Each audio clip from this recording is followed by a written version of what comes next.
America వెళ్ళాలని, అక్కడ masters చేయాలని, ఆ తర్వాత అక్కడే ఉద్యోగం కూడా చేయాలనేది మన దేశంలోని చాలా మంది విద్యార్థుల కల. ఇలా కలలు కనే వారిలో తెలుగు విద్యార్థులు కూడా చాలా మందే ఉంటారు. అయితే ఇలాంటి వారికి అమెరికా అధ్యక్షుడు డొనాల్డ్ ట్రంప్ తీసుకున్న నిర్ణయాలు కష్టాలు తెచ్చిపెడుతున్నాయి. వీసా రూల్స్ ని స్ట్రిక్ట్ చేయడం, ఇమిగ్రేషన్ చట్టాల్లో మార్పులు తీసుకురావడం, ఇవన్నీ అమెరికాలో చదువుకునే మన విద్యార్థులకు భారంగా మారుతున్నాయి.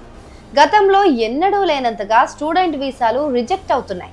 వీసా వచ్చిన వాళ్ళు అక్కడ చదువుకుందామని అనుకున్నా ఆ చదువుల ఖర్చు తడిసి మోపడవుతుంది.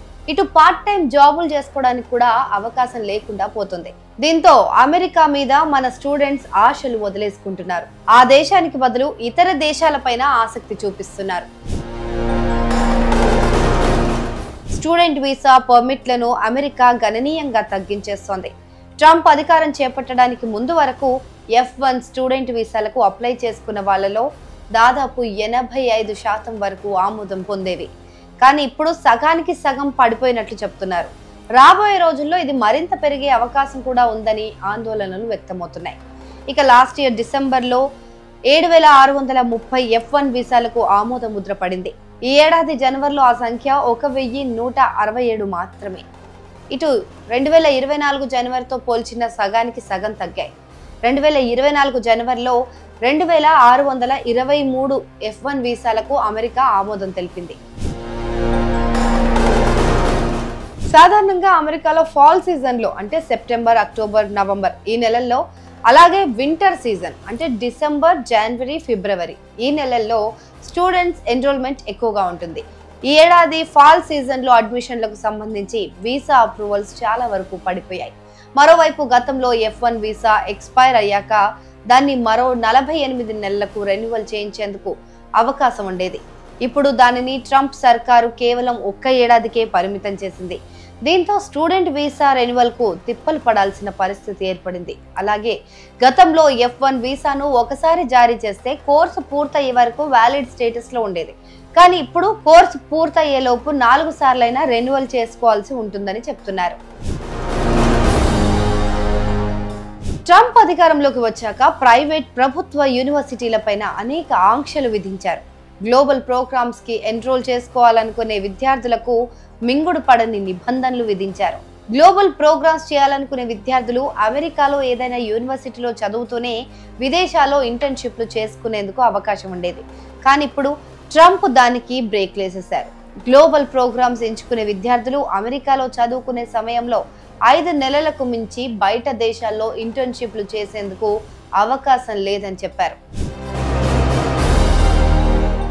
గతంలో మాదిరిగానే క్యాంపస్ లో పార్ట్ టైం చేసుకునేందుకు ప్రస్తుతం అవకాశం ఉన్నా కూడా ఇప్పుడు అనేక రూల్స్ పాటించాల్సి ఉంటుందని చెప్తున్నారు. నిర్దేశించిన సమయం కన్నా ఎక్కువ పని చేసేందుకు అవకాశం ఇవ్వడం లేదు. ఇక బయట పార్ట్ టైం చేసుకునే విద్యార్థుల పరిస్థితి అయితే మరింత దారుణంగా తయారైంది.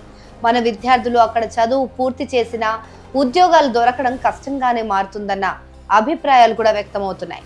తొలుత అమెరికన్లకు అవకాశం ఇచ్చాకే వేరే ఎవరికైనా అవకాశాలు ఇవ్వాలి అనేది ట్రంప్ తెచ్చిన రూల్స్. అమెరికాలో రూల్స్ స్ట్రిక్ట్ కావడం, ఫీజులు కూడా భారంగా మారుతుండటంతో విద్యార్థులు Germany, Italy, France, Australia, Ireland ఇలా చాలా దేశాల వైపు మొగ్గు చూపుతున్నట్లు పలు ఏజెన్సీలు చెప్తున్నాయి. అమెరికా, బ్రిటన్, కెనడా వంటి దేశాల్లో 30 లక్షల నుంచి 40 లక్షల వరకు ఖర్చు అయితే జర్మనీలో ఏడాదికి కేవలం 1,50,000కు మించి చదువులకు ఖర్చు కావని నిపుణులు చెప్తున్నారు. చదువు అయ్యాక 18 నెలల పాటు వీసా వ్యాలిడ్ స్టేటస్ లో ఉంటుంది. ఫ్రాన్స్ లో ఖర్చు 2 లక్షల నుంచి 8 లక్షల వరకు ఉంటుందని అంటున్నారు. అయితే చదువు అనంతరం 2 ఏళ్ల పాటు వీసా వ్యాలిడ్ స్టేటస్ లో ఉంటుంది. ఇటలీలో కూడా అంతే. చదువుల ఖర్చు దాదాపు 10 లక్షల లోపే ఉంటుందని అంటున్నారు. అయితే ఇప్పటికే చాలా మంది ఈ దేశాలకు వెళ్లి చదువుతున్నారు. 2023లో ఇటలీ, జర్మనీకి వెళ్లిన ఇండియన్ స్టూడెంట్స్ లో 20% మంది తెలుగు వాళ్ళే ఉన్నారు. మరోవైపు MBBS చేయాలనుకునే వాళ్ళు చాలా మంది ఇప్పటికీ రష్యాకే మొగ్గు చూపుతున్నారు. అమెరికాలో గత 5 ఏళ్లలో పోలిస్తే అక్కడ చదువుల ఖర్చులు రెట్టింపయ్యాయి. ప్రస్తుతం ప్రైవేట్ యూనివర్సిటీల్లో చదవాలంటే 40 లక్షల దాకా ఖర్చు చేయాల్సి వస్తుంది.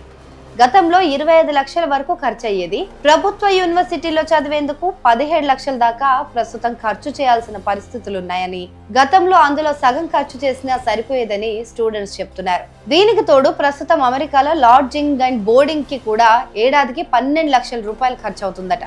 ఇక హెల్త్ ఇన్సూరెన్స్ కి 1.5 లక్షల దాకా ఖర్చు చేయాల్సి వస్తుందని అంటున్నారు. సరే, ఏదోలా బాధపడి డబ్బులు తెచ్చి ఖర్చు పెట్టి చదువుకుందాం అనుకుంటే చదువు పూర్తి చేశాక అక్కడే ఉండి ఉద్యోగం చేసుకోవడానికి వీలవుతుందో లేదో అనే అనుమానాలు కూడా తలెత్తుతున్నాయి. వాస్తవానికి ఇప్పటి వరకు F1 వీసాల గురించి చెప్పుకున్నాం. అయితే కేవలం F1 వీసా హోల్డర్లు మాత్రమే కాదు, ట్రంప్ నిర్ణయాల వల్ల అమెరికాలో సెటిల్ అయి గ్రీన్ కార్డు ఉన్నవాళ్ళు, H1B వీసాపై జాబ్ చేసే వాళ్ళు కూడా భయపడుతున్నారు. గ్రీన్ కార్డు ఉన్నంత మాత్రాన అది అమెరికా పౌరసత్వం అయిపోదని ట్రంప్తో పాటు అక్కడి అధికారులు తేల్చి చెప్తున్నారు.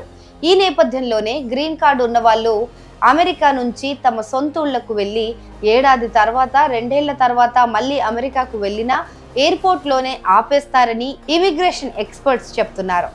దీనికి బలాన్ని చేకూరుస్తూ ఈ మధ్య కాలంలో అమెరికాలోని పలు ఎయిర్పోర్ట్లలో గ్రీన్ కార్డులు కలిగిన పలువురు వృద్ధులను US customs and border protection అధికారులు ఇబ్బంది పెట్టారు. వాళ్ళతోనే స్వయంగా మాకు గ్రీన్ కార్డు వద్దు, మీరే తీసేసుకోండి అని చెప్పించడానికి చాలా ప్రయత్నించారట.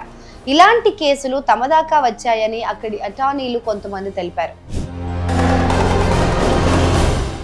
6 నెలల కన్నా ఎక్కువ అమెరికా బయట ఉండి తిరిగి వచ్చే వాళ్లకు ఇమిగ్రేషన్ ఆఫీసులు, ఎయిర్పోర్టుల్లో కఠినమైన పరీక్షలు ఎదుర్కోవాల్సి ఉంటుందని అటార్నీలు హెచ్చరిస్తున్నారు. వారు అన్ని రోజులు వేరే ప్రాంతాల్లో గడపడానికి గల కారణాలేంటి అనే వాటిపైన కస్టమ్స్ అండ్ బార్డర్ సెక్యూరిటీ అధికారులు ప్రశ్నిస్తున్నారని అంటున్నారు. ప్రతి డాక్యుమెంట్ ను నిశితంగా పరిశీలిస్తున్నారు. సొంత దేశ passport, green card, H1B visa permit, re entry permit, employment verification letter, tax payment proof, pay slips, స్టూడెంట్లయితే university admission letter, America bank account, America driving license వంటి డాక్యుమెంట్లన్నింటినీ కూడా క్షుణ్ణంగా తనిఖీ చేస్తున్నట్లు చెప్తున్నారు. అయితే ఇవన్నీ గతంలో ఉన్న నిబంధనలేనని, కాకపోతే ట్రంప్ వచ్చాక వాటిని పర్ఫెక్ట్ గా అమలు చేస్తున్నారని అమెరికాలో ఉంటున్న మన తెలుగు వాళ్ళు కొంతమంది చెప్తున్నారు.